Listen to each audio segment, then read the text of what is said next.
Welcome to another issue of Camping with Liam.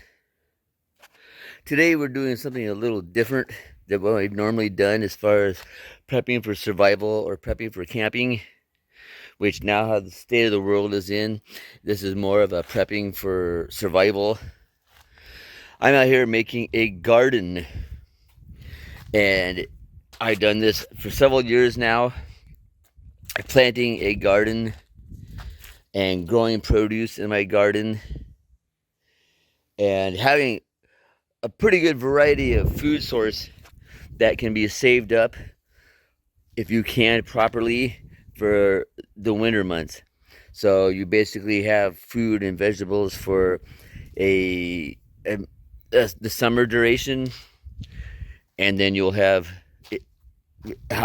fresh vegetables or starts to utilize vegetables that you could basically can for the winter months.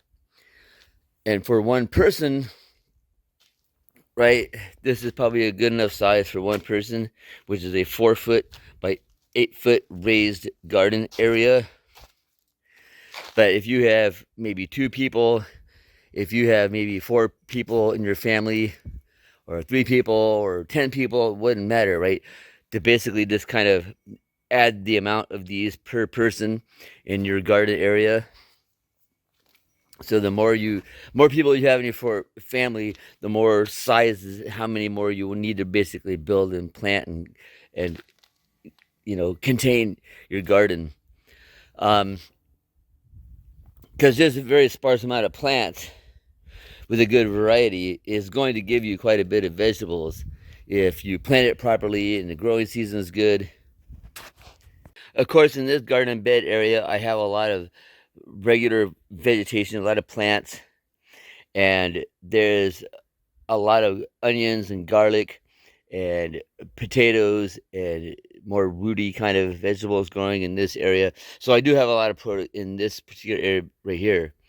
But my intention is to show you a simple 4x8 garden area where you can grow vegetation in your backyard, or if you have a little outside area in your apartment, this is kind of a good idea to do. The wood basically I use, this is 2x6 boards, right? And they're 12 feet long each, and I just basically cut them into sections, right? 8-foot and 4-foot sections, and built one on top of another. And we backfilled this with good old-fashioned American horse manure. Well, it's not necessarily all horse manure. It's basically horse manure, mushroom, and dirt, and a lot of different composts into one type of scoop. And it's relatively inexpensive. The main idea I'm getting out of this is to maximize my row length.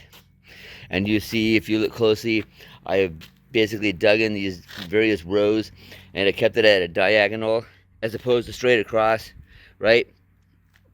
I built it in diagonal rows to get the maximum amount of use of each row and how much I can actually plant into this planter. In this row, I have already planted broccoli, and I leave the little tag for the seed package in it. In that corner section, I have planted peas.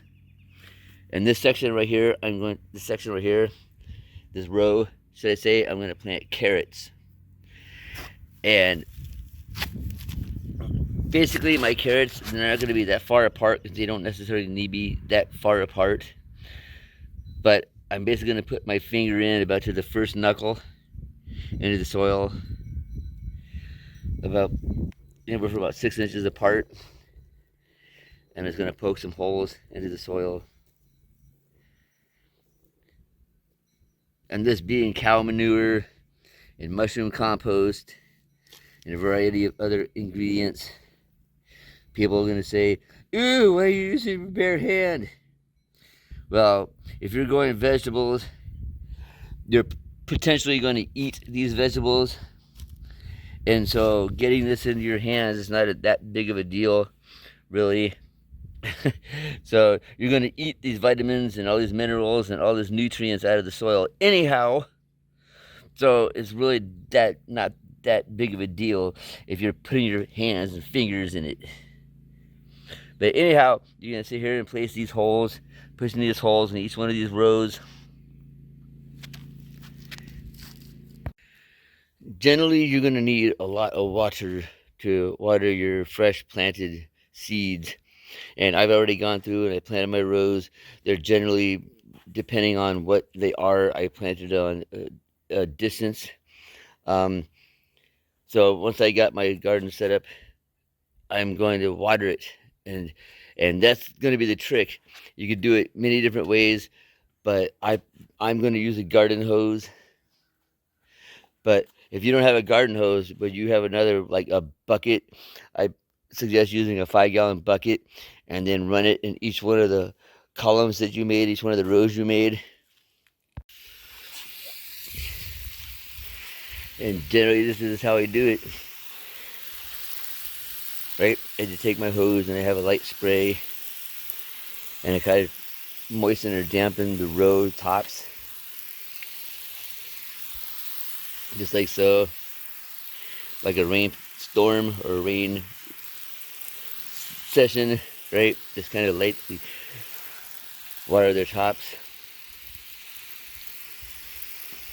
And my intention is I'm trying to get as much water into each one of the rows. See the standing water in the rows?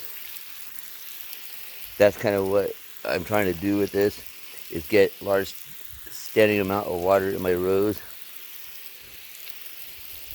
Because ultimately I'm trying to flood it out as much as I can without losing the seed mound. They get water underneath it and all sides of it so that it will saturate into the soil and cause the seeds to germinate because I'll have plenty of water.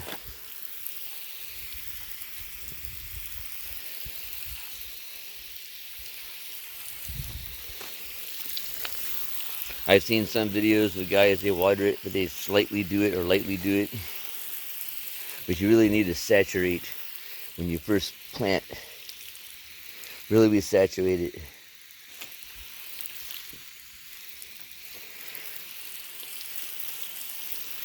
Getting your soil to just be like mud, pretty much. Completely saturated.